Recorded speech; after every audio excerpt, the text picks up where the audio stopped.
Hi, and welcome to the Macro Show. We talk macro, and you wonder, why are stocks and bonds dumping on inflation fears?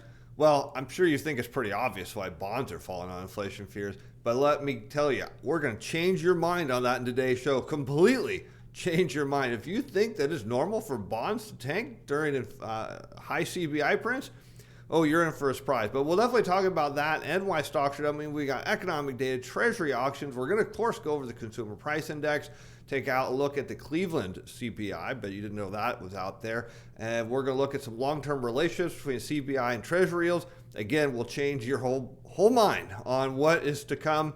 And of course, we're going to talk about the money multiplier and how dollars are getting tied up in the financial system and why this inflation that we're seeing is likely transitory. I'm your host, Steven Van Metre, and thanks for joining me today. Let's get started with our headline story on what's going on with stocks. Why are stocks selling off? I thought stocks loved inflation. Well, keep in mind, stocks are like the Goldilocks and the Three Bears story. They want inflation just right, not too hot, not too cool, but just right. Because too high of inflation, well, that's not that good. Now I want you to think about that. Why is it not too good? Well, when you have high inflation, right, when prices are rising quickly and wages aren't, which we'll look at in the data, that means consumers can't afford as much stuff. And what happens is those paychecks, they get sucked into a few different things, namely food, energy, right, gasoline, utility bills, and there isn't a whole lot left for what we really need to drive inflation long term, and that's discretionary spending. So stocks don't like that because that tells us all the fun spending is going away because wages aren't keeping up. Now, it might seem obvious that bonds should be selling off during inflation, but I want to at least set the stage for you, because everyone thinks that, okay, rising prices, right, that has to be really, really drive interest rates up. When's the last time you financed something? Maybe you recently bought a car while you were on your vacation, or you're about ready to buy a house, or some other big ticket item. And when you were, say, at the car dealership, did the salesperson say, okay, well, we got the base model, the mid-range model, and the high-end model, and oh, by the way, financing costs, the interest rates are higher on the mid-range and then even higher on the high-end model because you're going to be financing more money? Nope, they didn't say that, did they? They didn't say that when you bought a house, right? You didn't go see the lender and they're like, oh man, Steve, you're getting just over a $400,000 loan. Oh man, if you would have come in at $399.99, I could have got you a better rate because that's the cutoff point where people that borrow more pay more. No, that only happens on jumbo loans.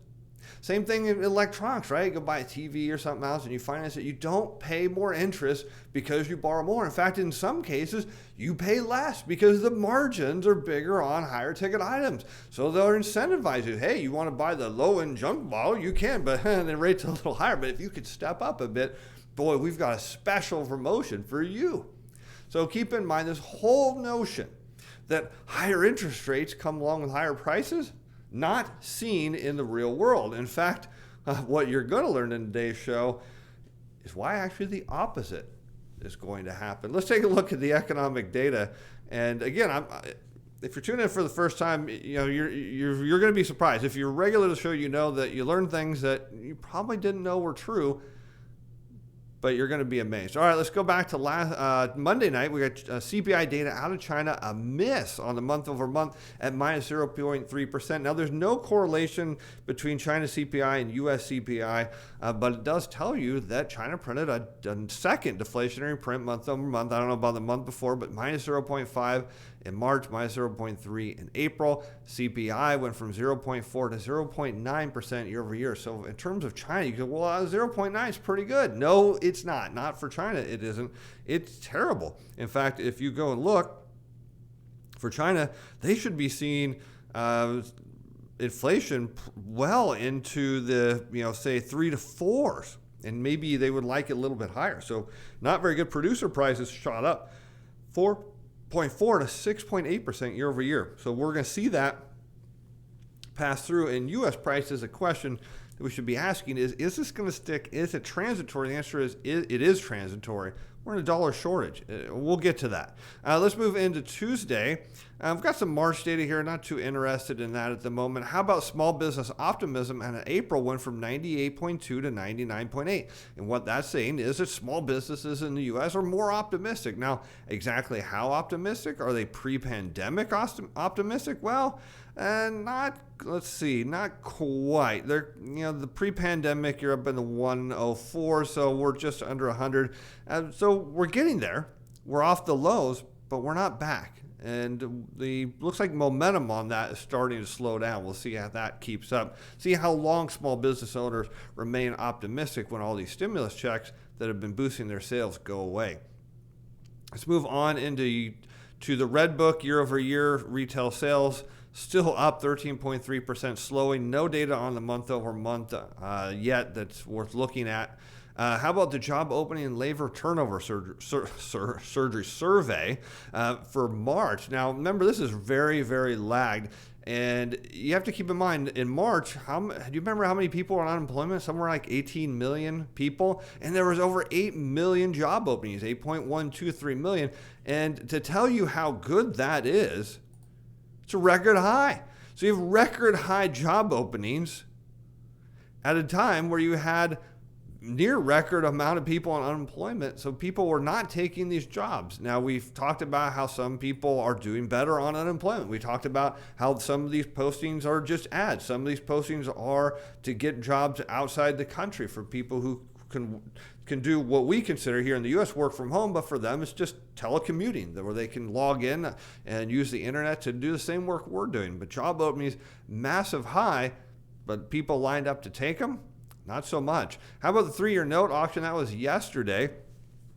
It went extremely well. Not like over the top well, but I mean, printed a low yield at 0. And all of the internals were strong in terms of bidding. There was no problems there. I mean, it was billed as a mediocre auction, but there was nothing bad about it. The bid to cover slightly under the 6-month average, but given the size of it at $58 billion, absolutely no problems there with the market taking up that those 3-year notes. Now, we knew that because we look at the dealer holdings every week, the dealer inventory, and we knew that the 3-year, they didn't have a ton of 3-years. So it should have been no problem, and there was no problem. Let's move on into the Wednesday data.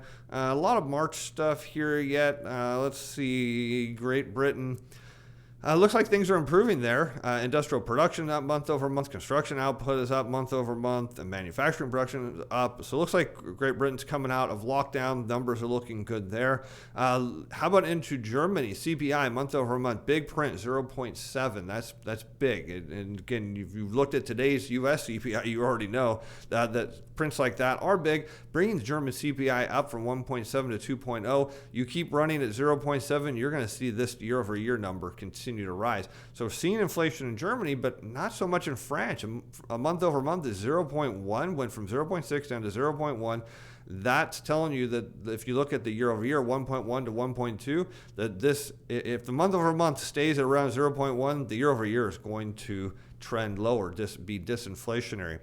Let's move on into, we got a little Eurozone industrial production up, missing expectations, 0.1%. So overall, the Eurozone back in March, industrial production not meeting anywhere close to what it needs to sustain, growth. And industrial production, though, on a year-over-year hit 10.9%. So that's big because of the pandemic lows. Moving to the U.S. data today, mortgage applications up a mere 2.1%. Still, the overall trend on mortgage applications remains lower. And then we get into the CPI. Look at that, month-over-month, 0.8. That is big. You do not see prints like that very often, but we got it year over year, just smashed expectations of 3.6%, went to 4.2. Remember, the Fed counts about a 1% base effect, so the real number is at 3.2. Yes, that base effect is real. This was from a year ago, and remember, a year ago in April, the CPI was low. So not surprised we get a big year-over-year print. We may get a equally large print next month, but by June, those base effects are gone, and this number should go lower. That's why the Fed's not doing anything. You wonder, is the Fed going to panic here? Is the Fed going to start raising rates? No, they've already told you. And I want you to understand that they were very clear that we're not going to raise rates until we're back to full employment. Now, how accurate is that statement? Historically, for the Fed, it's extremely accurate. It is exactly what they do. And based on current payrolls, we're a whopping 3 years away from that. So the whole idea that the Fed is certainly going to have the taper talk to taper or raise rates, not going to happen. They know that the base effects are transitory. They're going to roll over starting in June. So why not wait this out and see if inflation is permanent? And you want you to also think about, where is some of the spending coming from? These one-time stimulus checks. Are there going to be more this year like that? As far as we know, no. Yeah, we've got extended unemployment benefits, and for some people that means more income. For other people, it's just about the same or a little bit less. That's not going to drive persistent inflation, other than what is the supply chain issues as people aren't back at work. Get people back to work, supply chain gets greased, goods and services get moving, and inflation pressures go down. So keep in mind, it's likely that the CPI print is very transitory, and we're going to give you some other reasons to think about that when we get into the money multiplier. Now, taking out food and energy, core, that's the core CPI. Monster print at 0.9. This is like one of the biggest prints, I want to say, since the 1980s, bringing the year over year from 1.6 to 3.0. If you have a base effect of 1, you're down to 2. But keep in mind, the Fed is looking for an average, right? An average rate over 2%. I know they said 2, but they really mean a little over 2. And you get 1 or 2 months, and that doesn't really make an average. You need sustained month, year over year, after month after month after month of that print. So 1, 2, 3 months, not there. We got a ways to go. And when those base effects get washed out, we'll see. But here's the real interesting thing. We've got real earnings month over month. What is real? Inflation adjusted at 0.2. Now, keep in mind, there's still quite a few of those stimulus checks going out. And I want you to see in the real earnings, if we go down here and look at the data, you can see back in March, it contracted at 1%. But look, in February, was up by 0.8. Again, these are stimulus checks. And you can go back to last summer, July, minus 2.3. So what is likely to come for the June, July, August numbers are likely to be lower, potentially negative, because we don't have those stimulus checks going out. Let's take a look at the crude oil inventories and then the 10-year auction, and then we'll get into the details of the CPI. Overall, this was a great report for crude oil. Crude oil rose on the news. It was only down 427,000 barrels, even though market wanted down 2.8 million, didn't get it. Gasoline inventories up a little bit. Distillate inventories down almost 1.7 million. Otherwise, this is a good report. Nothing bad here at all. And then we get the 10-year note auction at 1.684. What happened, if you were watching this, the market was over 1.684 on the 10-year. Then it came back down, and then it's like, no, we're going to sell this anyways because the auction's wrong. Well, the auction is not wrong. You got a bid to cover slightly over the 6-month average. That's good. As far as demand, indirect bidding was like over 63%. Direct bidders up.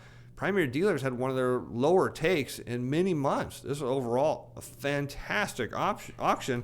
Almost surprising that afterwards people were selling it, because they're essentially saying that, hey, all you big foreign central banks and governments buying these, you don't know what you're doing. Yeah, well, they do.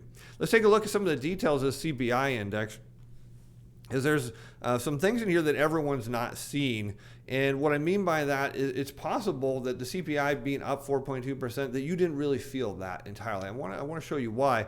So let's take a look at some of the details. Now, food in April up 0.4. So no doubt, all of us, we've been seeing higher food prices. And so we're seeing a little bit of that. Energy was up only 0.3, but certain parts of it, gasoline down 1.4%. But look at this, electricity up 1.2, and it looks like here piped gas service. Now, I'm not seeing this on my personal budget. I do track I do have a line item budget, track everything. So I went back year over year and looked at year to date this year, year to date last year. I'm not seeing it in my energy budget. It doesn't mean somewhere else in the country there are higher gas prices. I'm just personally not seeing it. But so for some of you, this is real. For others, perhaps like me, you're not seeing that at all. You're seeing the increase in food prices, but the rest of this in the core, you're not really experiencing. How about when we bring in the rest of CPI? Well, used cars and trucks were up 10%. But if you didn't buy a used car or truck last month, you didn't feel this. And how about transportation? What are we seeing in here? Airfare. Now, why is airfare up? Because they're not running full capacity like they were pre-pandemic. There's certainly not as many planes and not as many seats in the air. And so those who want to travel are paying more. And guess what? Hey, if you can afford to travel, it's probably not that big of a deal. We're also seeing like sporting events, ticket prices are up. But again, if you're going to these things, it might not be an issue that you can afford it. So if you haven't been traveling, well, you didn't really see that either. It looks like medical services are up. So perhaps if you've been to the doctor. So some of these things that you're seeing here, you may not have experienced the full brunt of the CPI increase. But now the question then is this number long-term sustainable? Well, let's go and take a look at the Cleveland Federal Reserve Bank, Federal Reserve Bank of Cleveland, the median CPI. Now, this is really interesting, is they calculate the median CPI and 16% trimmed mean CPI based on data released from the BLS monthly report. The median is the 1 month inflation rate of the component whose expenditure weight is in the 50th percentile price changes. The 16% trim mean CPI is a weighted average of 1 month inflation rates of components whose expenditure weights fall below the 92nd percentile and above the 8%. So they're trying to find the meat of this. And the benefit is by omitting the outliers, the small and large price changes, and focusing on the interior of the distribution of price changes, the median CPI and the 16% trim mean CPI can provide a better signal for the underlying inflation. See, that's why I wanted you to see that, hey, unless you are buying a used car and going on vacation last month, and perhaps were using a lot of gas, you might not have really seen much of an increase in prices. And so that gives us a better idea of what's going on. Well, what is the median CPI? 0.2%. And that is not high, not low, kind of right in the middle, not a big deal. 16% mean 16% trim mean CPI at 0.4. It is slightly on the high side, but not really a big deal compared to the CPI at 0.8 or the core at 0.9. And if you look at the year-over-year rate of change, the median is at 2.1, so just slightly over the Fed's target. And then again, you have to subtract base effects here. And the 16% means trimmed mean CPI is at 2.4. Again, subtracting base effects, say we're under the 2% target. And that means that the CPI and CPI less food and energy are probably overstated. And here you see in orange the median, and the blue is trimmed. And what do you see? They are pretty constant. And while the green, the CPI can bounce around, it tends to follow what the Cleveland Fed has to say. Now let's get back to our original topic of, does higher consumer prices lead to higher interest rates? And the answer is, well, no. And let me show that to you because, we can go way back in time, back to the 1970s. You see, wow, consumer prices really shot up. Interest rates were holding up, but not certainly skyrocketing. And then, okay, well, you say, well, look here, they went way up. And yeah, well, there was a lot of inflation going on. I mean, real, actual inflation. But even then, yields did not go, that high. They were up, but nothing really to get excited about. In terms of, relatively speaking, they could have gone way off the chart here. And here you see CPI going down, but look, no relationship. Rates went up, CPI was down. I mean, no real relationship in here. And let's get more into modern times because this is really, if you think about the 70s, see what everyone gets wrong about the 70s. A lot of people ask me like, well, but the 70s. Yeah, we're also coming off, you have to think of this. I want you to understand, we were coming off the gold standard. It's a huge factor. We're leading into a very inflationary U.S. financial system. I'm going to write about this for Friday. So if you're following me on LinkedIn, Twitter, or Facebook, you'll get that. I'll try to remember to link it in the show notes and remind you if you want to read it. But think about this. If you ever, for your kid bought, or maybe yourself bought a pair of pants or a shirt, something too big, and then you filled into it, right? It's like buying a kid in elementary school, really big pants, and by high school, they're busting the seams. That was the financial system in the U.S. in the 1970s. Under the gold standard, the gold kept inflation at bay. But take gold off, boom. And of course, you have the baby boomers, this very young, very consumption-hungry workforce, entering the workforce, driving demand the economy couldn't handle. I mean, you had a perfect recipe for inflation. You don't have that now. And that's why I really like to look at current stuff, because what's going on in the monetary system now? I mean, because the system changed, right? We have QE in play now. But look at here. As we get into 2011, CPI went up. And look at this. Interest rates, they're going up. Oh, wait. Interest rates went down after a big ramp in the CPI. How about here? We can go out and say 2014, CPI was going up, inflation, and then what? Yields were going, wait, why are they going down? How about we move forward, say 2017, CPI is going up, yields roll over. Why are yields going down? Everyone says it's the opposite here. Well, how about 2018, CPI peaking, rates went up a little bit more and went down. In fact, now look, you have CPI, off the chart, look at that. What do you think is going to happen? Even going back to the great financial crisis, right? Big peak in CPI, yields going down, peak in CPI, yields going down. Maybe, just maybe, what you're seeing is this peak in CPI or a real high CPI print. Maybe it peaks next month. It means yields are going, oh, that's right. Boom, down. Now, why would that be? Because consumers can't afford these higher prices. We're in a dollar shortage. There's just not enough dollars out there. How do we know that? That's what the money multiplier is for. That's just why I got to put the crown on, because this is the real situation here. Is you're seeing these higher consumer prices, that leads to lower yields. Now let's look at the money multiplier. The money multiplier shows us these dollars getting trapped in the financial system. This is in blue. And look, you see when I should have turned off tooltips. I know. You see consumer prices go up in red. Money multiplier saying no. Boom, consumer prices go down.